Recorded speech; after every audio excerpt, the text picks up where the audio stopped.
नमो नमः छात्र। जैसे कि यहाँ देख रहे हो आप, उस तरह से आज हम देखने जा रहे हैं हमारा नया पाठ अशुद्धि संशोधनम। तो सबसे पहले ध्यान तो इस बात पर देना पड़ेगा हमें कि अशुद्धि यानी क्या। अशुद्धि यानी क्या होती है। बालकः पठति, यह वाक्य शुद्ध हो गया। बालकाः पठति, यहाँ पर ना कर्ता सही है न क्रियापद। बालकाः पठति ये अशुद्ध वाक्य हुआ। संशोधन यानी क्या। वाक्य में अशुद्ध क्या है। वाक्य में अशुद्ध बात, अशुद्ध शब्द कौन सा है, ये ढूंढना यानी संशोधनम। संस्कृत वाक्य दिए जाएंगे, उन वाक्यों में गलत शब्द कौन सा है, ये ढूंढना यानी अशुद्धि संशोधनम। इस पाठ के लिए हमें अशुद्ध वाक्य को शुद्ध कर लिखना है। इसे ही त्रुटि संशोधनम ऐसे भी कहा जाता है।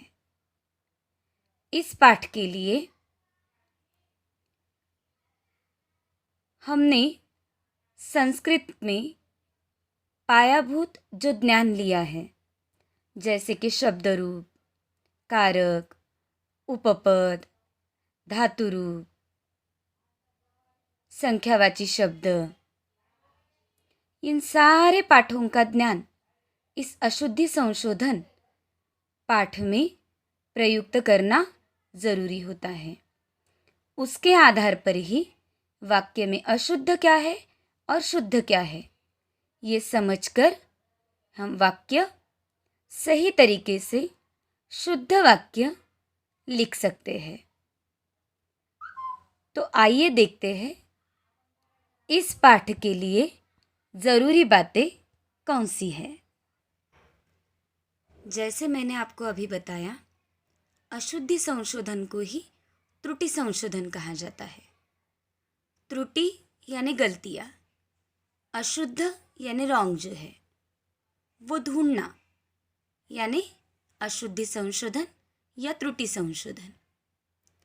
इस पाठ के लिए सबसे पहला जो ज्ञान है वो ज़रूरी है, वो है हमारा शब्द रूप अशुद्धि। शब्द रूपों की अशुद्धि समझने के लिए हमें शब्द रूपाणी इस पाठ का ज्ञान होना ज़रूरी है। और शब्द रूपाणी का ज्ञान यानी इसमें अकारांत पुल्लिंग, स्त्रीलिंग, नपुंसकलिंग, इकारांत पुल्लिंग, स्त्रीलिंग, नपुंसकलिंग, दीर्घ इकारांत स्त्रीलिंग, ऋकारांत तीनों लिंग में और हलंत शब्द, इन सारे शब्दों का शब्द रूपों का ज्ञान होना जरूरी है। अगर ये सारे शब्द रूप हमें पाठांतरित नहीं है तो अशुद्धि संशोधन इस पाठ के लिए इनका पुनरावलोकन करना यानी रिवीजन करना बहुत ज़्यादा ज़रूरी है।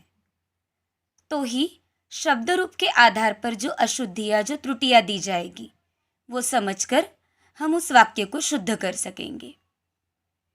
शब्द रूप की अशुद्धियों में 3 महत्वपूर्ण मुद्दे आते हैं। पहला, वचन के आधार पर शब्द रूप अशुद्धि। दूसरा, विभक्ति के आधार पर शब्द रूप अशुद्धि। और तीसरा, लिंग के आधार पर शब्द रूप अशुद्धि। तीनों के लिए उदाहरण देखते हैं। वचन आधारित अशुद्धि, बालकः हसन्ति। यहाँ पर देखा जाए तो बालकः प्रथम पुरुष एक वचन या प्रथमा एक वचन है, और हसन्ति प्रथम पुरुष बहुवचन, और इसके साथ देखा जाए तो एक वचन के साथ बहुवचन आया है, तो ये तो अशुद्ध है।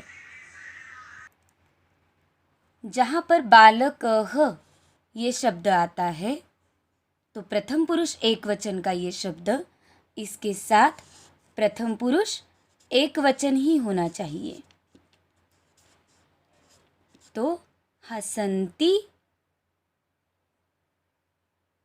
प्रथम पुरुष बहुवचन, तो शब्द रूप के आधार पर देखा जाए तो ये बालकः ना होकर बालकाः होना चाहिए। ये हो गया वचन के आधार पर। बालकम हसन्ति, बालक को हंस रहा है, ये ना अर्थपूर्ण वाक्य है। तो विभक्ति के आधार पर देखा जाए तो हसन्ति प्रथम पुरुष बहुवचन है, तो ये बालकम प्रथम पुरुष बहुवचन यानी बालकाः हसन्ति होगा।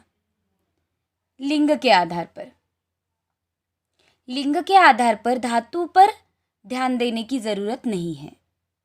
जैसे इस वाक्य में देखो, सह बालिका हसन्ति, सह ये पुल्लिंग है, इसके साथ पुल्लिंग होना चाहिए,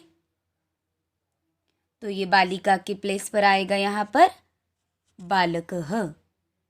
ये हो गए शब्द रूप के आधार पर 3 प्रकार के अशुद्धि। आइए अब देखते हैं धातु रूप के आधार पर अशुद्धि। जैसे शब्द रूप के आधार पर अशुद्धि देखने के लिए शब्द रूपाणी इस पाठ का पुनरावलोकन जरूरी है, वैसे ही धातु रूप के अशुद्धियों के लिए आवश्यक है धातु रूपाणी इस पाठ का पुनरावलोकन। तो इसके लिए हमारे संस्कृत के 5 लकारों के प्रत्यय, उन प्रत्ययों का धातु के साथ प्रयोग, इनका पुनरावलोकन जरूरी होगा। इसके लिए भी 3 प्रकार के आधार पर अशुद्धियां होगी। पहला होगा पुरुष के आधार पर, दूसरा वचन और तीसरा लकार। पुरुष के आधार पर अशुद्धि। बालिका पाठम पठामि, बालिका पाठम पठामि, पुरुष यानी क्रिया रूप पर आधारित वो रहेगा। बालिका ये प्रथम पुरुष एक वचन है और पठामि ये उत्तम पुरुष एक वचन। तो बालिका के साथ यहाँ आना चाहिए प्रथम पुरुष एक वचन। तो ये पठामि ये अशुद्ध है, पठामि की जगह होना चाहिए पठति। ये हो गया पुरुष आधारित अशुद्धि। अब देखते हैं वचन आधारित अशुद्धि। बालिका पाठम पठन्ति, बालिका प्रथम पुरुष एक वचन है, पठन्ति प्रथम पुरुष ही है, ये सही है। लेकिन बालिका ये शब्द आ रहा है एक वचन में और पठन्ति आ रहा है बहुवचन में। तो ये धातु के आधार पर जो अशुद्धि है, इसे शुद्ध करने के लिए बालिका को देखकर प्रथम पुरुष एक वचन का प्रयोग रहेगा पठति। ये हुआ धातु रूप के वचन के आधार पर अशुद्धि। लकार के आधार पर अशुद्धि। वाक्य देखिए, इदानीम बालिका पाठम अपठत, इदानीम यानी अब बालिका पाठ अपठत, अपठत हो रहा है लंग लकार। अब बालिका पाठ पढ़ी, पढ़ना हो चुका है, तो ये हो गया लकार के आधार पर अशुद्धि। तो शुद्ध करने के लिए इदानीम को देखकर हमें यहाँ लट लकार का प्रयोग करना पड़ेगा। इदानीम ये अव्यय है, कुछ अव्यय कालवाचक होते हैं तो काल के आधार पर लट लकार होना चाहिए। तो ये होगा पठति। तो ये यहाँ पर शब्द रूप आधार पर अशुद्धि और धातु रूप के आधार पर अशुद्धि, इन दो प्रकारों में हमने अशुद्धि संशोधन का विश्लेषण स्पष्टीकरण समझ लिया है। तो ये यहाँ तक का पाठ अच्छी तरह से समझकर ये जो मैंने आपको लिख कर दिए हैं उदाहरण के साथ कुछ महत्वपूर्ण बातें ये नोटबुक में लिखोगे और अशुद्धि संशोधनम का ये आज हमारा हुआ भाग 1। कल के वीडियो में हम और कुछ महत्वपूर्ण बातें देखेंगे।